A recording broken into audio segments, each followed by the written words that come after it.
तुमची असणारी केस किंवा तुमच्यावर असणारी केस ही तुमची आयुष्य बदलणारी नक्कीच असते. फक्त आम्ही काळजी घेतो किंवा आम्ही सल्ला देतो की ही केस तुमचे आयुष्य बिघडवणारी नसावी.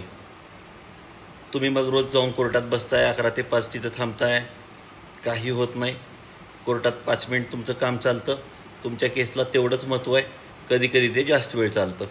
एवढाच काय तो फरक आहे.